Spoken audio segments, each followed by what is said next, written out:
Mercedes-Benz V-Class had a minor facelift a couple of months ago. We did test one not that long ago, but this is the V220. Large bus-like vehicle, absolutely, because that's what it's meant to be.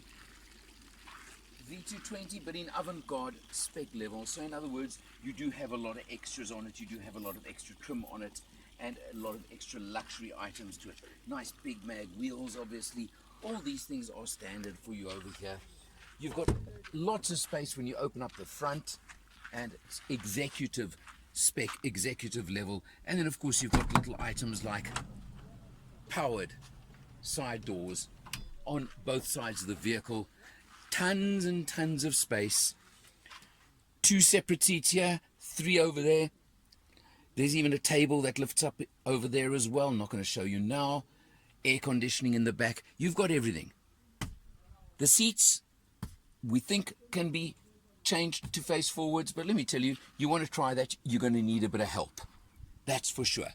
But another neat little trick is I come over here, I press that little button, and the side door closes itself over there as well. Coming round to, of course, the back of the vehicle, and I simply do that to open the tailgate to give you a very, very large boot area, over 400 liters of space in this spec. You've got various options. You've got baskets that can fold out over here. You can lift this up like that and out the way if you want. Every option you want to make this the most comfortable vehicle you can possibly want. And of course then you simply press button to close the rear tailgate. I said it's the 220 version, powered by a 4-cylinder 2.1 litre diesel engine that puts out 120 kilowatts, 380 newton meters of torque, powered through a 7-speed automatic gearbox. Very smooth, very comfortable, very easy. You may notice all the dust, all the mud on the vehicle right now. That's because we aren't using it for shuttle duty today, which I've been doing for a lot of this test. Today we're game watching. So we've come out to the Dino King Game Park, and we're at Chiqualo Lodge for lunch, and we're doing the game watching, game trip thing in this vehicle. Because tell me it's not built for that. V220 Avantgarde will cost you approximately 1.2 million rand at current prices, but with all the extras it's got, well, it certainly lives up to what you want it for and what a discerning buyer would buy it for. We'll check it out inside now. On one of the dirt roads traveling through the Dino King Game Reserve, hot, sweaty, dry, long bush, long grass, so I can't say we've seen as many animals as I would have liked to have seen on this little cruise, but that's not what it's about. It's about the company, it's about the family, doing a family day to a game reserve, and what better way to travel than could we be in this V-Class that really luxury seating, comfort, smooth, all the luxuries in the world. And let me tell you, if you think this is bumpy, I'd hate to be in many other cars right now, because I think this is doing a pretty good job of it. You'll see the dust flying from someone approaching us from the other side over here. But the bottom line is the privilege of actually getting out into the country, getting to a game reserve and just having lots of fun.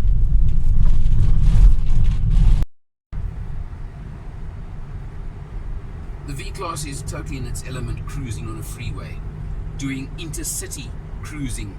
I can just imagine it on an autobahn, for example, but right now we're on the highway Pretoria-Joburg, and I reckon this thing could cruise all day at 100, 120, whatever the speed limit is.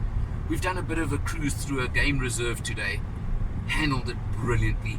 Of course the family now enjoying, because the seating, talk about luxury environment for 6 people in the back here, and it just is a cruiser par excellence. You've got every luxury you could possibly want. You've of course got full navigation, you've got potent air conditioning with multi-zones, including at the back. You've got the dual panoramic roofs. You've got all these things, and it just really makes for a luxury, as I said, business shuttle or family vehicle. Cruising along, enjoying myself, having a good day. The driver's seat of the V-Class is in a lot of ways typically Mercedes, and that means it's certainly a luxurious, comfortable place to spend your time, spend your life, I suppose you can use the term. On this test, we've done 532 kilometers now, I'll show you right now, and we've averaged 9.8 liters per 100, which for a vehicle this size, I think is perfectly acceptable. Just while we're here, yes, you have flappy paddles on the steering wheel for the 7-speed automatic gearbox. Got to tell you, I really sometimes wonder why. And you've got the typical Mercedes stalk over here for the gear shift, which you've got to be very, very careful. On one occasion, I will admit, actually put the vehicle into neutral instead of indicating to change lanes. Just watch out, you've got to get used to it. But then I change vehicles so often, I think maybe that's part of the problem. You've obviously got active cruise control, you've got all of those items as well as normal. You've got your controls on the door panel, and you've of course got the seating controls, the electric seat adjustment over here, heating for the seat, door locking over there as well. And you do have electric adjustment for the front passenger seat as well. So that is a nice feature as far as I'm concerned. You come to the center over here, you've got the nice big screen, typically Mercedes as usual, I could say, and you've got the controls below. It's comprehensive, it's got navigation, it's got everything you may want. And you come down over here, of course, to again standard Mercedes controls. You've got your dynamic switch, should I call it, which can put you into sport mode, eco mode, etc. Again, on a vehicle like this, I kind of question why you even need it, but it's there. The stop-start feature, which you can switch out simply, which I must be honest, I did pretty often. And then a pretty nifty feature, of course, over here is press of this button, which activates the rear sliding doors. You can both open and close them from the center console, and I really do like that feature. Your typical controller for the infotainment system down here, the mouse system and the scroller are normal. Then over here you've got a nice deep console box with a refrigerated section right down at the bottom, which certainly would take one bottle of water or something of that type. So again, neat, useful, 2 USBs in there as well. So you've got that, and then behind you over here you've actually got 2 cup holders with heating and cooling facilities.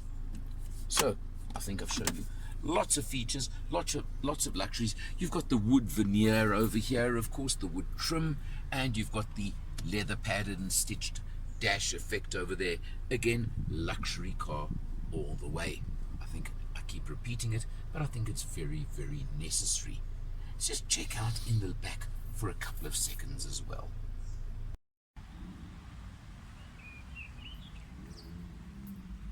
Moving to the back of the V-Class, which is where obviously a lot of focus will come if you're using it as a shuttle, as a luxury family vehicle, or cruising or touring vehicle. This is actually where a lot of the action will happen. You've got 3 seats over here, as you can see, 3 individual seats. But if you really want to play luxury cruiser, I would say 2 over here would be a lot better. I've got stretch out legroom over here, you can see. I can really be very comfortable. You could have more even, but this is the optional table function over here, which works and can slide and can move backwards and forwards and can do all kinds of things, and even get out of your way a bit if you do that, or come up and pop out. It does all these things. And then of course you've got these 2 seats over here, captain's chairs as they call them, and again pretty comfortable, pretty neat, pretty nifty. Everywhere's got seat belts, you may notice. You've got the wood trim in the rear section as well. You've got Burmester sound throughout the vehicle, big speakers at the back over here, lots of cup holders, lots of trim items, dual panoramic sunroof with, interestingly, a control over here as well to close or open the roof itself, and actually for rear passengers to do what they want. Up here Behind me, you've even got separate controls for the air conditioning system, temperature and fan speed. So you've got all of these things over here. Extreme comfort, as you can see. I can really stretch out, sit back, do whatever I want. And of course, I showed those sliding doors just now. But overall, you can see the V-Class is a shuttle bus, which we certainly used it for on this test. A tourer through a game park we used it for on this test. And it just handled every little bit with total aplomb. I've enjoyed this test, that's for sure. You can get VW Caravels, you can get the Hyundai H1, you can get the Toyota Quantum. Yes, the Merc is more expensive, this one. But then again, A, it is a Mercedes, and B, you can see the quality, the fittings, the extras, the tech, everything else that comes with it. Certainly worth a look if you're looking in this kind of market. For Motor Matters, I'm Eleanor, and I'll see you next time.